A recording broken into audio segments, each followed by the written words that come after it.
اعوذ باللہ من الشیطان الرجیم، بسم اللہ الرحمن الرحیم۔ جناب اسپیکر، جتنے لوگ بیٹھے ہوئے سارے یہ بات غور سے سنیں۔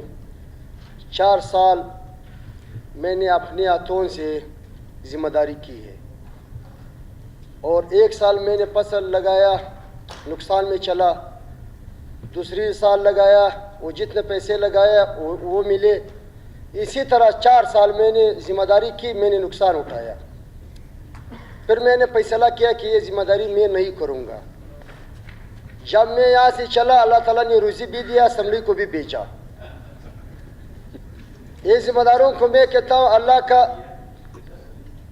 پہ بھروسہ کرو۔ ایک تو آپ کا جو پانی ہے 1200 فٹ سے نکلتا ہے، دوسری طرف جو ہمارا فصل اگتا ہے پھل ہوتا ہے تو ایران اور افغانستان سے آتا ہے، تو لوگ بیچارے وہی پورا نہیں کر سکتا ہے جو خرچہ ہوا ہے۔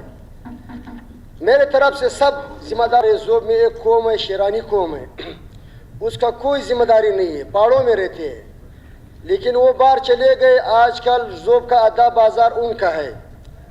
میں سب کو یہ اعلان کرتا ہوں کہ لوگ اس پہ خوش ہوتے ہیں کہ ہمیں مفت سے ٹماٹر مل جائے۔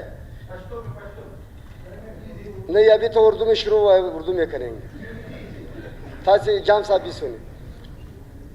میں سب کو یہ کہتا ہوں کہ اپنے سارے باغات نکالو، آئندہ کے لیے ٹماٹر نہ لگاؤ، سارے سبزی ختم کرو اور اللہ سے مانگو، تاکہ ان کو پتہ چل جائے 1 کلو 500 بھی ملے گا، پھر وہ احساس کرے گا کہ ذمہ دار کو کیا ہوا ہے۔ یہ بات میں آپ کو کہوں گا کہ سب ذمہ داروں کی میرے بات پہنچانا ہے کہ سارے باغ نکالو۔ 1200 فٹ سے پانی نکلنا کوئی آمدنی اس کے نہیں، میں خود ذمہ دار رہ چکا ہوں، لیکن اس کو نکالنا چاہیے تاکہ لوگوں کو پتہ چلے کہ آئندہ کے لیے ذمہ دار کا خیال رکھے۔ خدا حافظ۔ شکریہ۔ اصغر خان ترین صاحب۔